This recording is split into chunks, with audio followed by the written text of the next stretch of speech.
Olá, meu nome é Contrânio Júnior, sou consultor especializado. Estou aqui para apresentar a vocês o primeiro trabalho da série Gestão Empresarial com o título Sua empresa é feita para durar? Qual é o objetivo da gestão empresarial? É permitir que a empresa cresça de forma organizada e segura, aproveitando melhor as oportunidades, corrigindo as falhas do passado e maximizando os lucros. Quais são os desafios mais frequentes das empresas? O número 1 são problemas congênitos, problemas que nasceram com a empresa e estão presentes até o dia de hoje. O número 2 são crises de crescimento. A empresa cresceu demais ou cresceu muito rápido. 3. Perda de competitividade por fatores internos. Questões internas da empresa vêm fazendo com que ela perca mercado cada dia mais. Número 4. Perda de competitividade por fatores externos. Entrada de novos concorrentes que cresceram ou se aperfeiçoaram demais, e aí vai. Há outros fatores, mas vamos nos concentrar nestes 4 principais. Vamos ver um pouco sobre problemas congênitos. Quando o empresário idealizou a sua empresa há muitos anos, imaginou tudo nos seus devidos lugares, certinha, redondinha. Porém, quando passou para a prática, as circunstâncias não foram tão favoráveis como planejado. Aí começaram os seus desafios e os seus problemas. E alguém disse, bem-vindo ao mundo dos negócios. E sempre alguém fala isso, não é mesmo? Na prática, a realidade é outra. São muitos os fatores que concorrem contra os primeiros ideais. A falta de experiência, capital limitado, adversidades do próprio mercado e muito mais. Então a hipótese mais comum é que a empresa foi montada do jeito que deu para montar, faltando coisas, faltando lugares, faltando pessoas, toda tortinha, mas é o que deu para montar e barco para frente. Numa hipótese melhor, a empresa teve uma melhor estrutura, mas ainda assim, muitos problemas e que vem refletindo ao longo do tempo. Vamos falar um pouco sobre crise de crescimento. Da fundação aos primeiros anos de vida, a principal questão da empresa é a sobrevivência. Nesta fase, a empresa costuma ser simples, poucos produtos, poucos serviços e uma estrutura organizacional que transita do rígido ao informal. A próxima fase da empresa é a chamada expansão e profissionalização. Reconhece-se a capacidade da empresa para enfrentar novos desafios. A complexidade organizacional aumenta, assim como o número de funcionários, a estrutura e os processos precisam de mais técnicas e formalismo empresarial. Esta fase já é em si um grande desafio para qualquer empresário, mas em especial aqueles que se fizeram mais pela escola da vida e em tempos ou em mercados mais favoráveis. O próprio crescimento empresarial, e muitas vezes rápido, pode se tornar um problema. A empresa pode crescer mais rápido que os seus dirigentes e os seus profissionais. Na prática, significa que começa a faltar alcance nos braços dos dirigentes, faltar cabeças e até braços, simplesmente. Esta é a chamada crise de crescimento, uma crise até certo ponto positiva, mas não deixa de ser uma crise e que requer cuidados e tratamentos adequados. Falamos no item 13 e 4 da perda de competitividade. Vamos ver o que as estatísticas falam da perda de competitividade. Pesquisas demonstram que apenas 14% das empresas quebram por questões tecnológicas, 4% por crises econômicas ou de mercado, 11% por concorrência nova e agressiva e 3% por questões societárias, demandas judiciais e etc. Veja, fala-se muito que sócio roubou, sócio isso, sócio aquilo, apenas 3%. Agora, 68% vão à falência por falhas na sua gestão empresarial. E quando falamos de gestão empresarial, não nos referimos apenas à gestão econômica e financeira, mas gestão como um todo. Gestão estratégica, gestão de mercado, gestão de pessoas, gestão industrial e etc. É comum o empresário culpar o governo, os concorrentes e a crise mundial, mas dificilmente ele aponta para as falhas da sua própria gestão. Portanto, reestruturar ou não reestruturar, eis a questão. A reestruturação da gestão e da organização de uma empresa não quer dizer necessariamente a substituição dos atuais dirigentes por novos profissionais.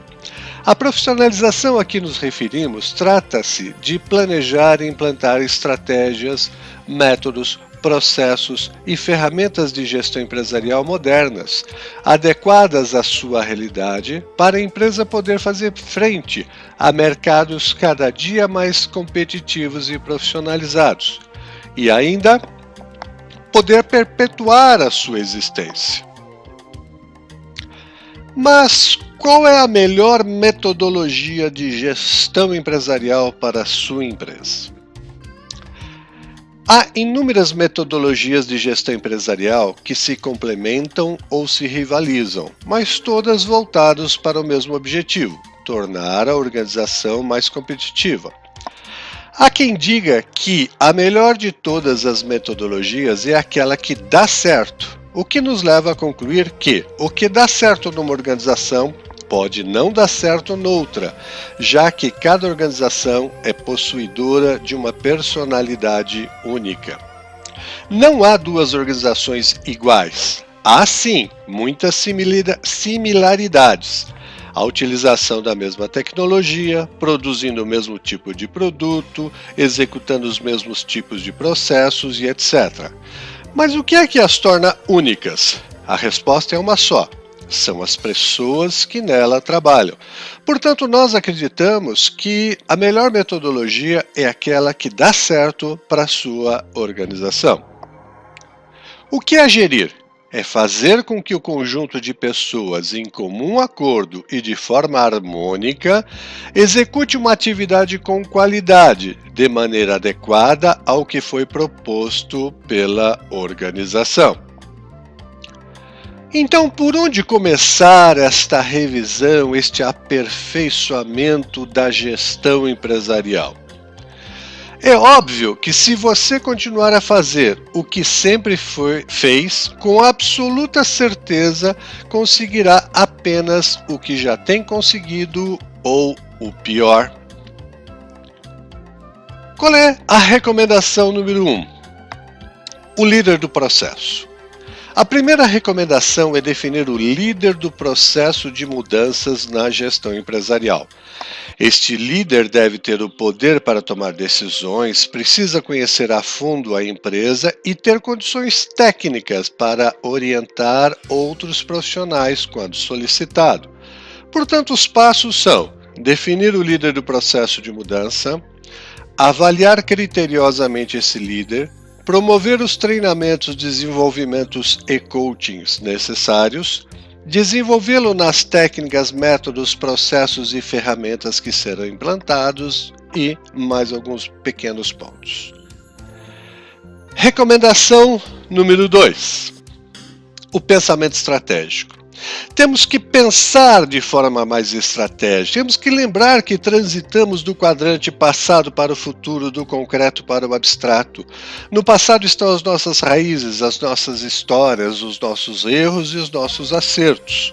No futuro estão as nossas soluções, no presente estamos aquilo que temos que fazer. Concreto, a empresa precisa dar resultado, precisa dar lucro.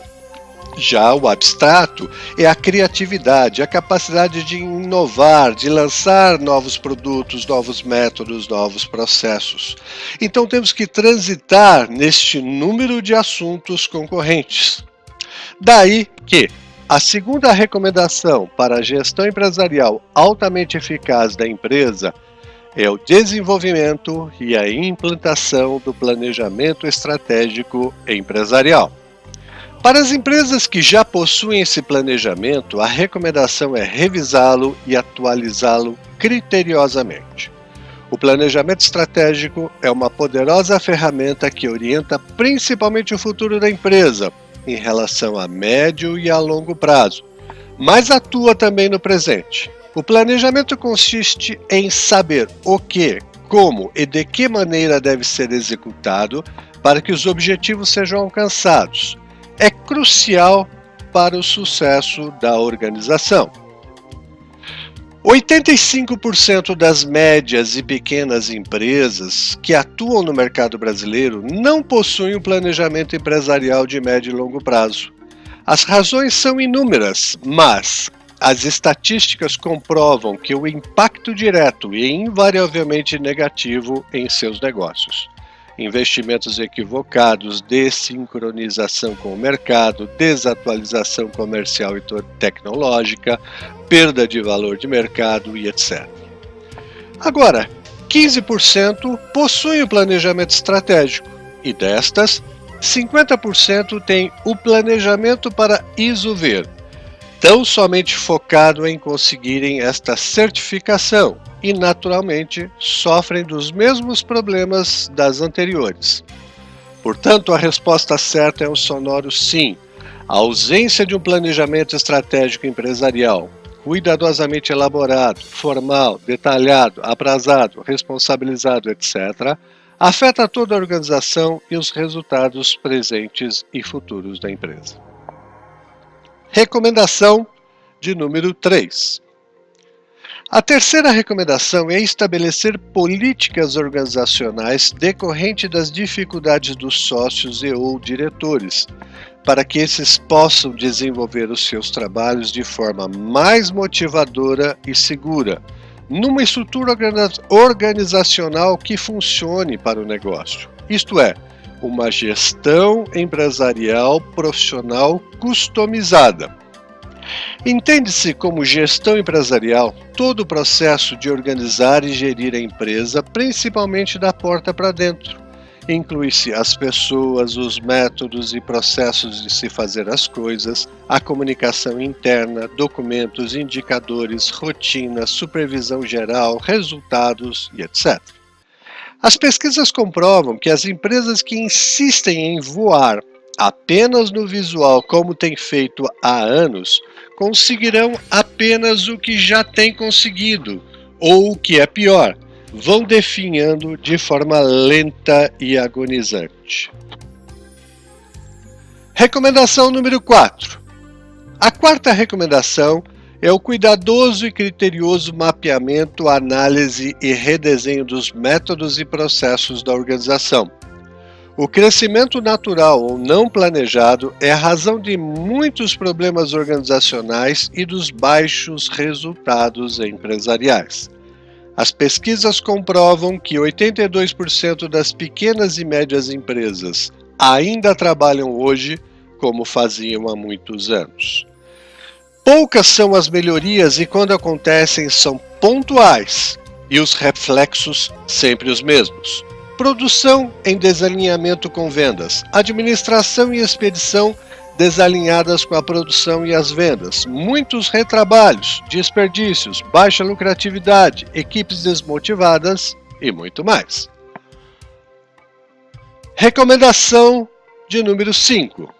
A quinta recomendação a ser tratada com especial atenção é a estrutura de poder ou organograma hierárquico, sempre motivo de dúvidas, discussões e desentendimentos. Se o planejamento e a implantação da reestruturação do organograma em uma empresa não familiar já é em si um bom desafio e de grande importância, na empresa familiar esses fatores assumem uma importância ainda maior. É de fundamental importância para o futuro da organização que as hierarquias, objetivos, descrição de cargos, responsabilidades e alçadas sejam cuidadosamente estudadas às necessidades da empresa em primeiro lugar e das pessoas depois. E todos esses cuidados, utilizando técnicas muito desenvolvidas, são para não se incorrer em outro erro muito comum, o famoso jogo das caixinhas. O que chamamos jogo das caixinhas são um gestor, um empresário pega uma folha de papel e começa a rabiscar ali as caixinhas. Nessa caixinha eu ponho ciclano, nessa caixinha eu ponho beltrano, nessa caixinha eu ponho fulana. Não posso botar fulana aqui porque senão vai conflitar com o beltrano. Não, então vamos colocar o beltrano aqui. Não posso botar beltrano porque ele não tem um cargo. E começa um jogo político, um jogo de vaidades, um jogo de poderes e não um jogo de uma estrutura profissional que a empresa precisa. A valorização das pessoas, outro ponto vital. Preservar o núcleo e estimular o progresso, compartilhando os mesmos valores e padrões, já disse Tim Collins. Simples de citar e complexo de implantar. Quando a empresa está com os seus profissionais alinhados, os pensamentos e as ações serão igualmente alinhadas aos objetivos e propósitos da organização.